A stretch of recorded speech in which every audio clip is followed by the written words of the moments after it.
வணக்கம் நண்பர்களே, welcome to my channel CCF. Sri Lanka vs Australia second test match Delhi நடந்து முடிஞ்சிருச்சு. அண்ட் ஆஸ்திரேலியா வழக்கம் போல இந்த டெஸ்ட் மேட்சையும் டாமினேட் பண்ணிட்டாங்க. 9 விக்கெட்ஸ் வித்தியாசத்துல வின் பண்ணி சீரிஸ் 2-0 ஒயிட் வாஷ் பண்ணிட்டு போயிட்டே இருந்தாங்க. Sri Lanka will be damn disappointed. அதுல எந்த டவுட்டுமே இல்லை. இது ஒரு மிகப்பெரிய அடி. அவங்களுக்கு அவங்க மேல எக்ஸ்பெக்டேஷன்ஸ் நிறைய இருந்துச்சு.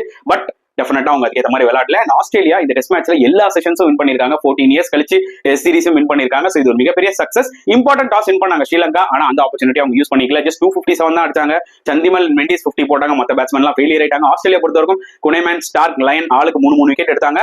அண்ட் ஃபர்ஸ்ட் இன்னிங்ஸ்ல 414 ரன்ஸ் ஆஸ்திரேலியா போஸ்ட் பண்ணாங்க. ஸ்டீவ் ஸ்மித் அவரோட 36th டெஸ்ட் ஸ்டாண்டர்ட், அலெக்ஸ் கேரிக்கு ஒரு ஆப்பர்ச்சுனிட்டி கிடைச்சது. அவரோட செகண்ட் டெஸ்ட் ஸ்டாண்டர்ட் அடிச்சாரு. 150 ரன்ஸ் அடிச்சாரு.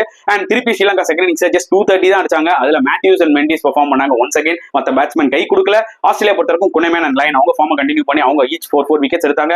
75 ரன்ஸ் டார்கெட் ஜஸ்ட் 9 விக்கெட்ஸ் வித்தியாசத்துல கம்ஃபர்டபுளா வின் பண்ணிட்டாங்க. சோ ஆஸ்திரேலியா இந்த சீரிஸை லிட்டரலி டாமினேட் பண்ணிட்டாங்க. Huge credit to them. Huge disappointment for Sri Lanka.